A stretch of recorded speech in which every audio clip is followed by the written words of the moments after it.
ke-29 fi Fadilatir Romyi itu menceritakan tentang keutamaan ar-rams. Ar-ramyah itu memanah. Jadi memanah ini termasuk salah satu ya olahraga yang memang digemari oleh Rasulullah. Itu olahraga yang digemari sama Rasulullah, memanah. Terus apa lagi? Berkuda. Ya. Jadi memanah, berkuda. Nah, yang satu lagi yang kelihatannya aneh. Apa? Berenang. Nabi ngajarin berenang padahal di padang pasir. Iya. Lah kalau di Indonesia ya berenang. Tapi Masya Allah, ini satu hal yang istimewa. Ya, jadi salah satu yang diajarkan sama Nabi berenang. Padahal kan kita lihat saat itu kondisinya jauh dari apa? Dari air. Ya padang pasir. Tapi umat Islam disuruh ajarin berenang. Ini sebenarnya kalau umat Islam ngamal ini 3 hadis, ya Olimpiade Indonesia menang terus. Ya, sebab mayoritas ya umat Islam renangnya. Ternyata Indonesia renangnya kalah sama Cina. Betul nggak? Iya. Padahal renang itu ajaran dari Islam. Jadi 14 abad yang lalu Nabi menyuruh ya ajarkan anak-anak kamu yaitu berenang. Yang kedua memanah. Tuh, jadi kalau umat Islam pinter-pinter memanah, wah Olimpiade menang mulu. Ya kan? Sekolah-sekolah Islam dari MTS, MAN, ya mudah-mudahan itu ya ahli-ahli pemanah semua. Cuma ini olahraga mahal semua ini. Yang satu lagi berkuda. Berkuda. Kuda mahal nggak? Mahal. Ya. Jadi Islam mengajarkan untuk ya berkuda, tangkas dalam berkuda. Wah hebat juga itu. Kalau berkudanya mantep, ya lomba ketangkasan berkuda dipegang oleh kita orang Indonesia. Coba begitu. Makanya saya pengen punya cita-cita nanti santri olahraganya 1 renang, 2 ya memanah, 3 berkuda. Cuma modalnya nggak ada. Kalau modalnya ada bikinin kolam renang di pondok pesantren kita buat kolam renang. Santri olahraganya renang. Demen gak dia? Oh demen banget. Tapi yang istimewa, yang bersih ya begitu. Yang kedua memanah. Santri memanah, hebat gak kira-kira? Wah hebat sekali. Nah yang ketiga berkuda. Modalnya berat kuda. Ya. Harganya berapa kuda tuh? Iya. Tapi itu memang ajaran dari Rasulullah. Ya, supaya umat Islam itu tangkas dalam berkuda, memanah dan berenang. Nah ini nanti di bab yang ke-29 menerangkan tentang keutamaan memanah. Ayram is-siham, itu memanah. Li ajli kita lil kuffari, tujuannya untuk memerangi orang-orang kafir. Jadi saat itu perang kan duel ya di zaman Nabi ya. Saat itu yang namanya perang ketangkasan benar, berkudanya hebat, memanahnya hebat, termasuk ya itu pedang, bermain pedang, termasuk ya harus tangkas tuh. Makanya Sayyidina Ali tuh punya pedang, namanya apa? Zulfikar. Ada lagunya ya, Bang Haji Roma Irama. Makanya berapa ya? Zulfikar. Itu pedangnya Sayyidina Ali bin Abi Thalib. Kalau Sayyidina Hamzah disebut dengan Asadullah. Ya Asadullah itu adalah singanya Allah. Hebat benar. Yang namanya Sayyidina Hamzah kalau udah berperang, berkuda. Oh itu benar-benar mantap. Tuh, jadi sahabat-sahabat Nabi begitu hebat. Apalagi Umar bin Khattab. Itu jawara di kota Mekah. Ya, orang kalau udah dengar namanya Umar bin Khattab pada takut semuanya. Itu Umar bin Khattab begitu hebat. Ini supaya Islam itu kuat. Berkuda, memanah, berenang. Tuh, supaya untuk bisa memerangi orang-orang kafir. Li'i'la'i dinillahi ta'ala. Tujuannya untuk menegakkan agama Allah Ta'ala. Al-Islamu ya'lu wa la yu'la alaihi. Islam itu tinggi. Nggak ada yang lebih tinggi dari Islam. Cuma ajaran Islam seringkali dipakai oleh orang lain. Bicara masalah kebersihan, ternyata yang make orang-orang Barat. Itu negara-negara Eropa terkenal dengan kebersihannya.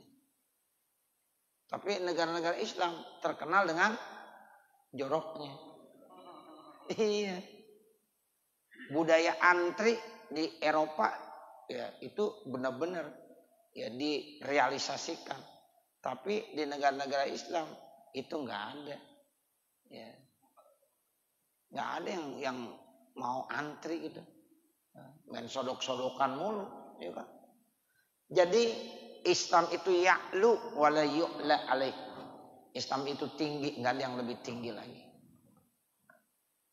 Nah, itu nanti kita akan bahas di bab yang ke-29. Al-babus salasuna fi fadilati birril walidaini. Bab yang ke-30 menerangkan tentang keutamaan berbakti kepada kedua orang tua.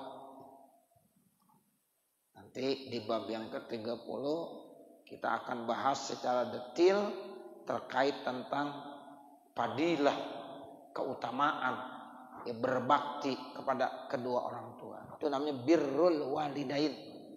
Ya, berbakti kepada kedua orang tua. Qala sallallahu alaihi wasallam, Rasulullah sallallahu alaihi wasallam bersabda, laisa baina aki walidayhi wa baina iblisa pinnari. Jadi artinya tidak ada di antara orang yang durhaka dengan kedua orang tuanya dan antara iblis itu pinnari di dalam neraka illa tabaqatun wahidah, kecuali cuma satu tingkatan.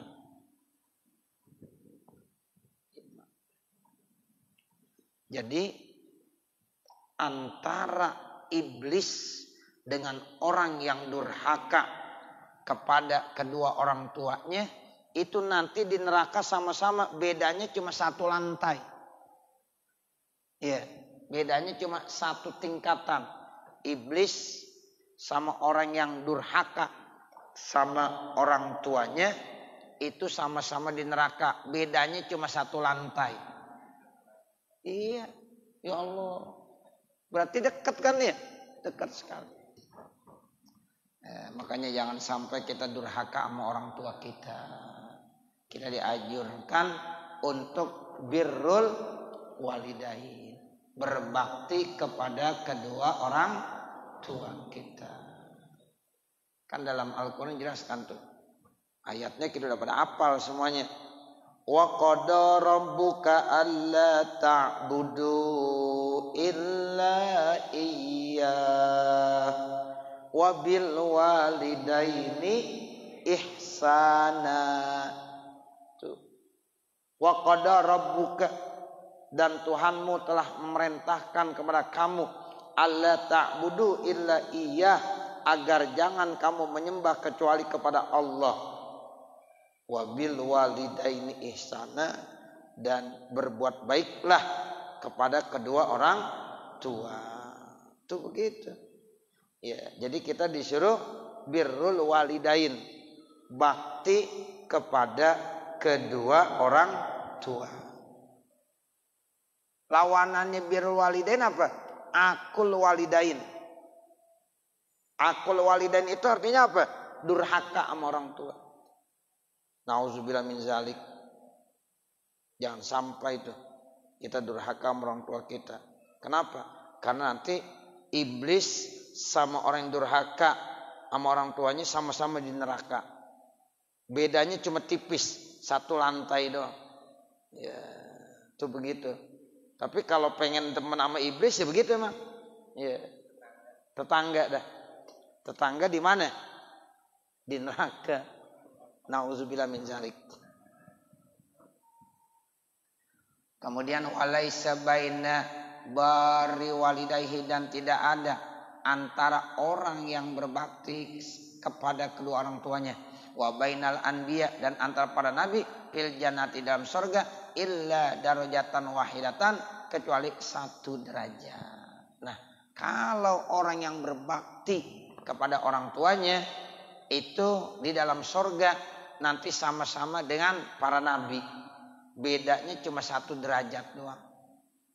Nabi sama orang yang bakti, yang selalu ihsan, yang selalu melakukan kebaikan kepada orang tuanya, itu di surga cuma satu derajat saja bedanya.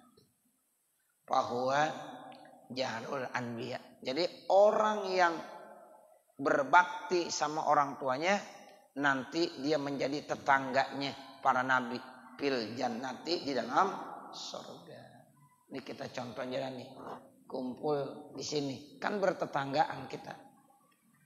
Ya, rumah yang satu dengan rumah yang satu berdekatan, namanya bertetangga. Jadi yang namanya tetangga masih dekat. Ukuran tetangga, depan 40 rumah, belakang 40 rumah, samping kanan 40 rumah, samping kiri juga 40 rumah. Itu tetangga kita semuanya. Jadi nanti di dalam surga ya kita kalau menjadi orang yang berbakti sama orang tua kita, maka bersama dengan nabi di dalam surga, bertetanggaan dengan nabi di dalam surga. Nah, inilah makanya kita dianjurkan untuk berbakti kepada orang tua kita, baik orang tua kita masih ada maupun orang tua kita udah meninggal dunia. Makanya Rabbighfirli wali walidayya jangan dilupain. Tuh kalau habis sholat tuh ya jangan dilupakan. Ya, Rabbighfirli wali walidayya, Rabbighfirli wali walidayya, Rabbighfirli wali walidayya, warhamhuma kama rabbayani shaghira. Itu doa orang-orang yang senantiasa ingat dengan kedua orang tuanya.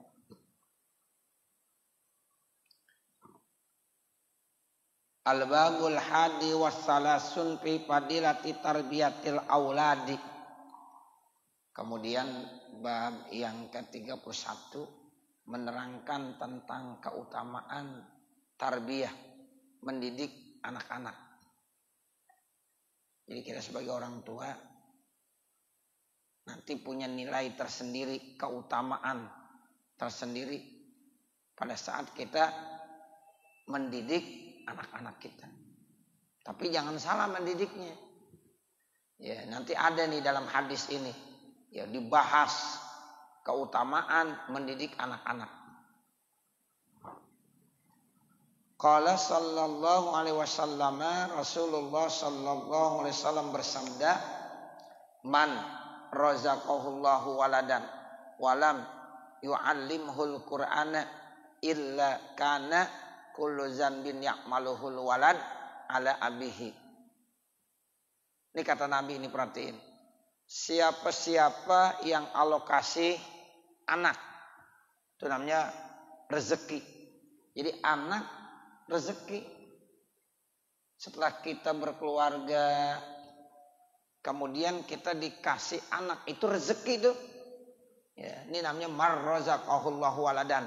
Siapa-siapa yang Allah berikan rezeki ya berupa anak tapi tidak diajarkan Al-Qur'an. Jadi anak tersebut dari mulai lahir sampai menginjak usia 1 tahun, 2 tahun, 5 tahun, 7 tahun, bahkan sampai 10 tahun ternyata orang tuanya tidak mengajarkan Al-Qur'an kepada anak tersebut. Terus apa yang terjadi? Kata Nabi, siapa-siapa yang dikasih rezeki anak, namun dia tidak mau mengajarkan Al-Quran kepada anak tersebut, illa kana kullu dzanbin ya'maluhul walad ala abi. Nah, melainkan setiap dosa yang dikerjakan oleh anak tersebut, maka nanti akan ditimpakan tanggung jawab ayahnya. Serem ini, serem. Kalau kita punya anak, kemudian anak kita enggak ajarkan Al-Quran, lalu anak itu berbuat dosa. Ini artinya tidak diajarkan Al-Quran, tidak diajarkan ilmu agama. Itu namanya Al-Quran. Enggak dididik dengan ilmu-ilmu agama, bagaimana cara sholat, bagaimana cara puasa, bagaimana cara etika, adab sama orang tua, bagaimana ketika kita adab mau masuk masjid. Itu tuh namanya mengajarkan Al-Quran. Bukan semata-mata cuma baca doang, bukan. Ya, tapi baca bisa, mampu, ya maksud dan tujuannya lalu diamalin. Tuh.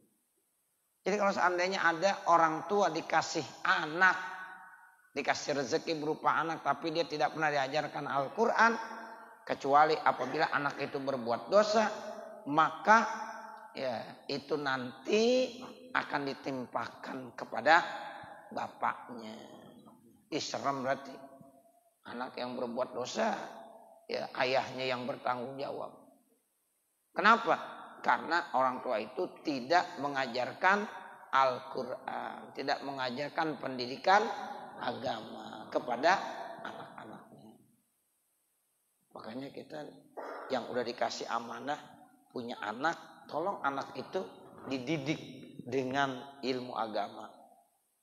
Kita udah nggak bisa baca Quran, jangan sampai anak kita nggak ya bisa baca Quran. Kita nggak mampu ya misal tentang agama, jangan sampai anak kita nggak mampu juga. Jadi kita udah persiapkan bagaimana supaya anak kita ini bisa dan mampu.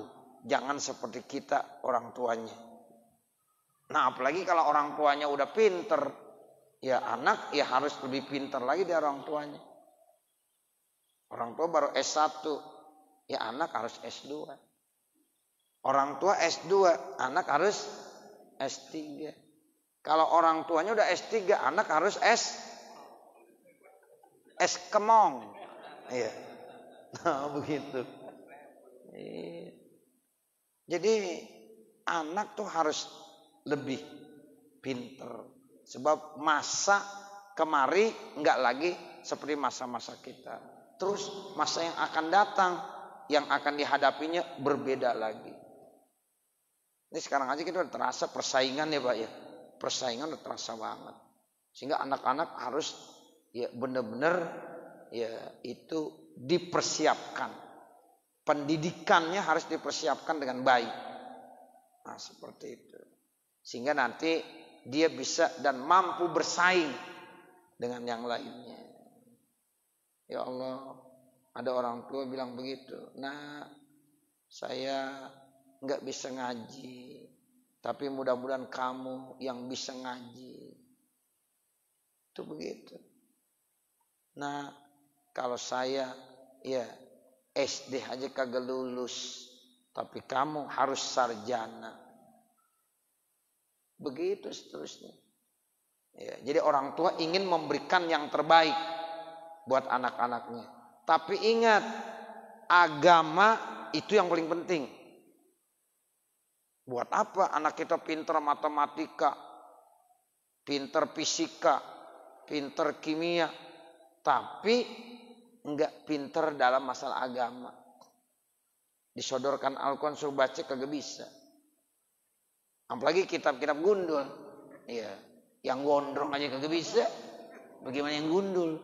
Nah, itu anak kita harus kita persiapkan. Makanya maksud saya mendirikan pondok pesantren begitu. Ya, biar supaya nanti anak-anak kita bisa tuh ya digembleng di situ. Saya berharap 3 tahun udah pada bisa baca kitab kuning. Ya, gitu. Jadi benar-benar di drill ya ilmu alatnya. Nah, seperti itu. Ya. Jadi tujuannya begitu Bapak Saudara.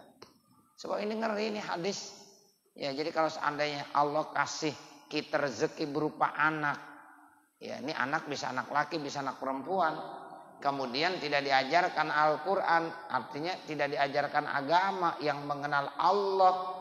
Nah, nanti kalau anak itu melakukan perbuatan dosa, maka dosa-dosanya akan ditimpakan kepada ayahnya. Wa yaumal qiyamati, dan nanti pada hari kiamat yuhasibul waladu abahu, anaknya menghisab orang tuanya ala tarkihi, karena meninggalkannya ta'limal Qur'ani, mengajarkan Al-Qur'an. Kan serem ini Bapak Saudara. Nanti di hari kiamat anak itu akan menghisab bapaknya sendiri. Dia menuntut karena dia enggak pernah diajarkan membaca dan belajar Al-Quran dan agama. Tuh. Nanti di hadapan Allah, ya Allah, saya enggak sholat, saya enggak baca Quran karena ini bapak saya kagak ngajarin. Masya Allah gituin nanti. Kenapa saya enggak sholat? Karena saya enggak tahu, enggak pernah diajarin sama bapak saya. Jadi anak nanti menghisab orang tuanya karena orang tuanya saat di dunia tidak memperhatikan pendidikan agama buat anak-anaknya. Kan serem Bapak Saudara. Ya, jadi kita dihisab sama anak kita sendiri. Bahkan ada dalam satu hadis, itu orang tua udah masuk ke dalam sorga, diprotes sama anaknya. Ya Allah, saya di neraka, orang tua saya enak-enakan di dalam sorga. Saya kagak redo, saya kagak ikhlas. Panggil orang tuanya yang udah di sorga. Tuh, anaknya nuntut. Saya dulu di dunia enggak sholat. Kenapa? Karena enggak pernah diajarin ya tentang ibadah. Baca Quran saya nggak bisa karena saya nggak pernah diajarin ya tentang baca Quran. Nah sekarang bapak enak-enakan dalam ya surga, sementara saya dibakar di api neraka. Saya kagak rela, saya kagak ikhlas, saya akan nuntut. Akhirnya orang tuanya udah di dalam surga diambil kembali, diceburin sama anaknya bersama-sama ke neraka. Nauzubillah min. Nah itu lain tuh. Berarti orang tua udah bebas. Ini kata Nabi kagak diajarin. Ini diajarin Ustaz, diajarin. Ya tiap hari ya Allah. Sekolahnya aja di madrasah ibtidaiyah. Terus madrasah sanawiyah. Bahkan madrasah aliyah, udah tinggi banget udah aliyah. Ya begitu. Pelajaran agama diajarin, tapi memang anaknya, ya, nah seperti itu. Ini anak menuntut kalau dia tidak pernah disentuh dengan ilmu-ilmu agama, ya seperti itu. Makanya udah anak yang paling aman sekarang di pondok pesantren.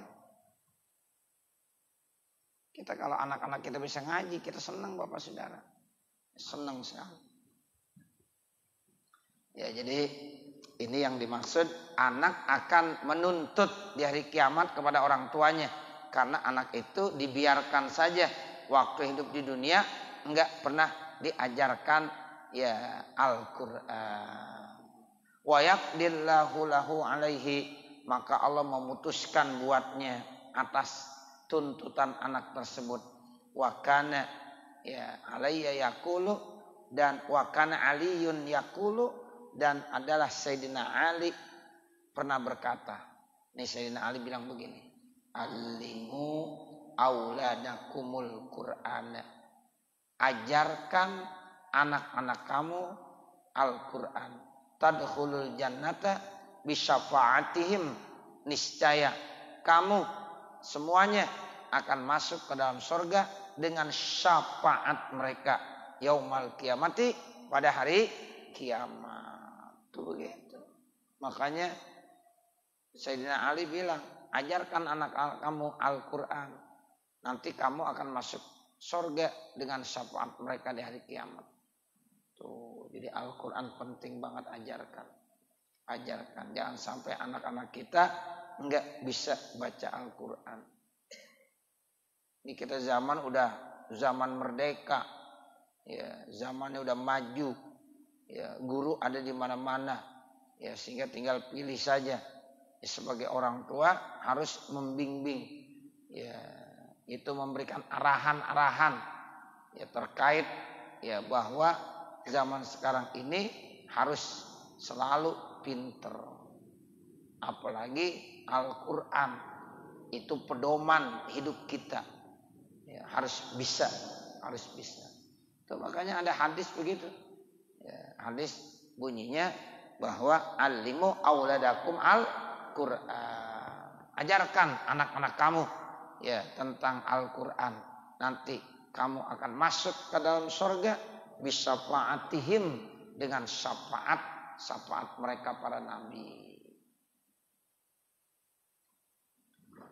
Al-babus tsani wassalasuna, bab yang ke-32 fi fadilati tawadu'i, menerangkan tentang keutamaan tawadu.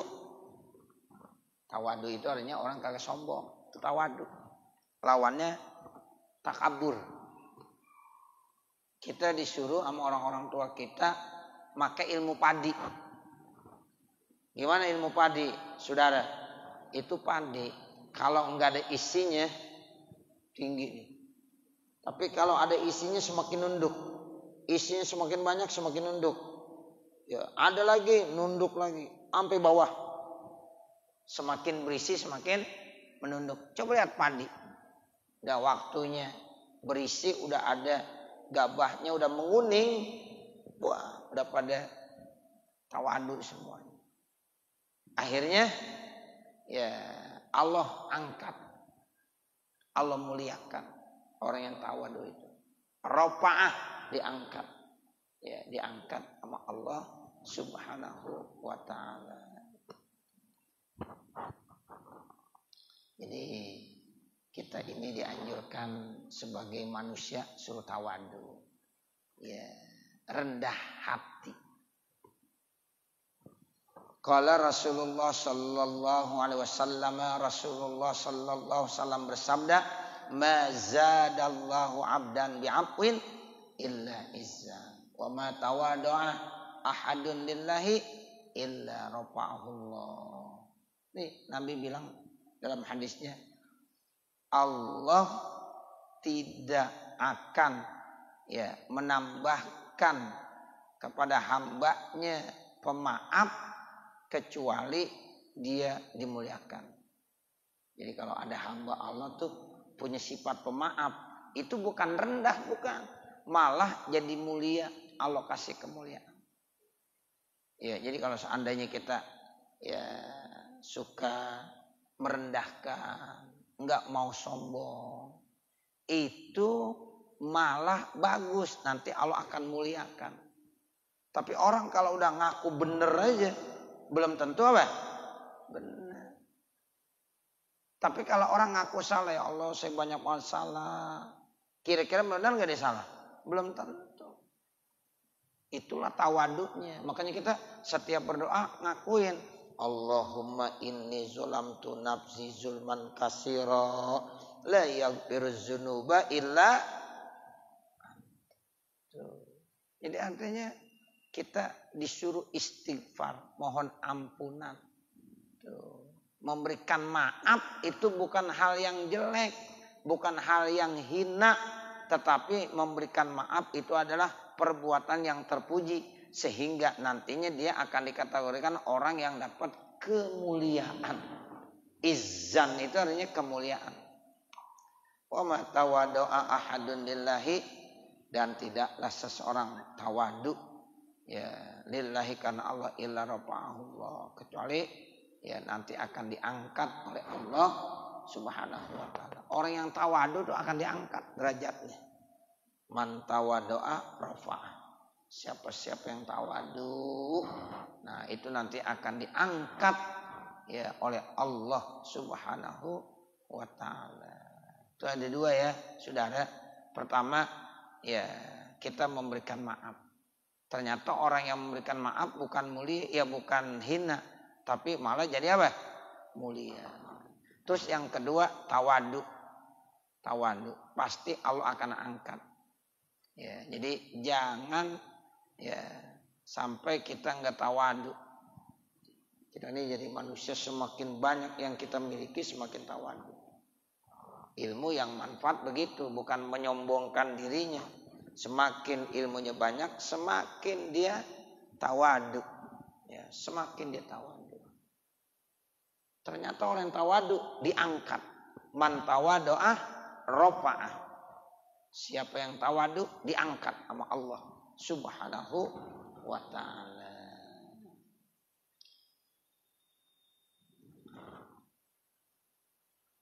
Al-babus salisu wassalasuna fi fadilatis sumti. Bab yang ke-33 menerangkan tentang keutamaan berdiam. Qala alaihissalam asumtu hikamun. Diam itu adalah emas. Orang kalau diam itu emas. Makanya kalau jadi emas diam aja udah. Dulu saya waktu ngaji sama Ki Fuad Hashim di Cirebon, ya manusia katanya ya itu lebih gampang dari nggak bisa bicara diajarin bicara kebanding daripada udah bisa bicara disuruh diem. Tuh anak tadinya belum bisa bicara diajari lama-lama bisa nggak bicara? Bisa, lancar. Nah kalau udah lancar bicara suruh diem susah nggak kira-kira? Susah. Iya, itu begitu. Makanya diem itu emas. Jadi orang yang diam dalam arti ya bukan berarti dia nggak mau bicara. Kalau bicara ada nilainya. Kata-katanya punya nilai, punya manfaat. Kalau seandainya di ngomong malah isinya menyakitkan orang lain, menghina orang lain, itu lebih bagus diam. Kan Nabi bilang, man kana yu'minu billahi wal yaumil akhir falyaqul khairan au liyasmut. Siapa-siapa yang mengaku dirinya beriman kepada Allah, mengaku dirinya beriman kepada hari akhir, falyaqul khairan, hendaklah dia ucapkan yang bagus-bagus, ucapannya yang baik-baik. Kalau enggak ada, suruh diem. Liasmut itu artinya diem aja udah. Nah itu yang dimaksud diem adalah emas begitu. Ya, jadi memang susah. Orang udah biasa ngomong suruh diem susah. Diam apa? Diam kita pindah dikit ngobrol lagi. Ya, kita datang diem. Ya, diam sebentar ngobrol lagi. Begitulah. Ya. Jadi diam itu adalah emas. Wa qalilu fa'ilihi, dan sedikit orang yang melakukannya. Makanya tadi kata Ki Fuad Hashim begitu. Ya. Jadi ngajarin orang diam susah. Lebih gampang ngajarin orang yang tadinya nggak bisa bicara, terus jadi bisa bicara. Kebanding mereka udah pandai bicara, disuruh diem, itu susah banget. Nah, sedikit yang mengerjakan. Itu namanya waqalilun. Ya, sedikit sekali. Ya, waqalilu fa'ilihi. Ya, sedikit sekali orang yang melakukannya. Wa qala sallallahu alaihi wasallam, dan Rasulullah SAW bersabda, man waqa syarra qabihi wa zabzabihi wa laqihi faqad waqa syarra kullahu. Jadi ada hadis begini nih.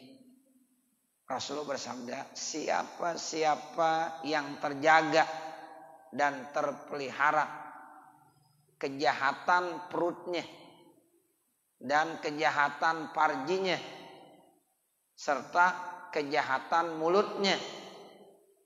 Nah, ini dia termasuk orang yang sangat baik udah.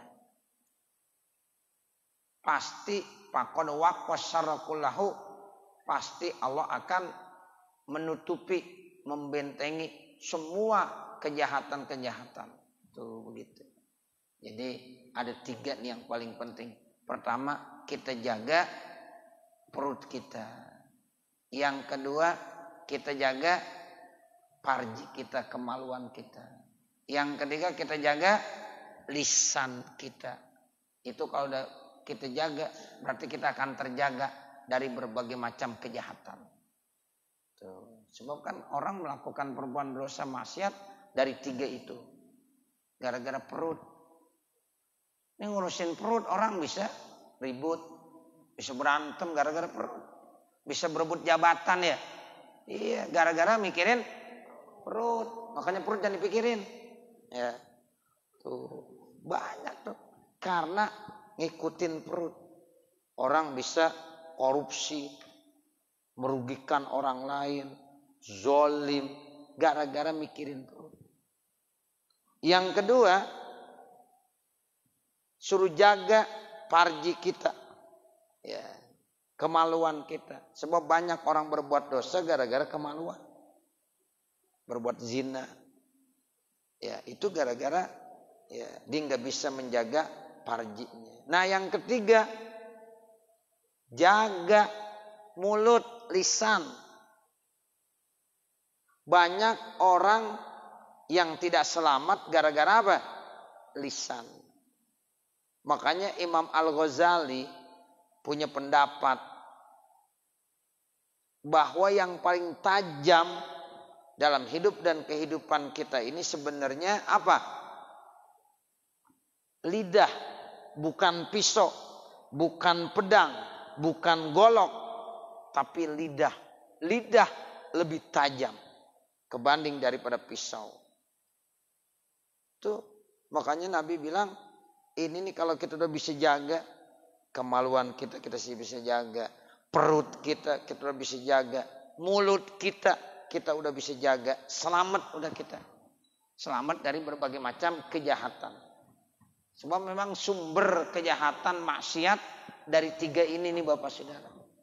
Dari perut, kemaluan sama ya, sama lisan. Ya, lidah kita. Ini lisan kan enggak bertulang lidah. Tapi Masya Allah, itu lebih berat. Lebih berat. Nah ini sabda Nabi begitu indahnya. Man waqqa syarra qabqabihi wa zabzabihi wa laklakihi faqad waqqa syarra kullahu. Nah sekarang diterjemahin nih. Wal qabqabu artinya qabqab apa? Wal batnu perut. Ya qabqab artinya apa? Perut. Wal zabzabu, zabzab apa artinya zabzab? Al parju, parji. Wal laku, ya. Kemudian yang terakhir lak-lak. Iya. Lak-lakan kata orang kita ya. Benar itu. Lak-lakan. Nah, kalau lak-lakan adanya apa tuh? Ngomong, lidah, makanya alisan. Iya. Alak-laku alisan. Ya, dulu orang-orang tua kita alak-laku lak-lakan gitu. Iya. Jadi yang dimaksud itu lidah, lidah. Jadi 3 nih ternyata. Ya, perut, kemaluan, lidah. Itu hal yang sangat memotivasi orang untuk berbuat dosa dan maksiat. 3 macam itu. Nah kalau kita bisa jaga 3 macam itu, insya Allah gampang dah. Kita insya Allah ya, akan terlindungi dari perbuatan-perbuatan yang tidak baik. Nah itu maknanya seperti nanti baru al-babur rabi'u wassalasun fi fadilatil iklal minal akli wan naumi war rohah. Mudah-mudahan apa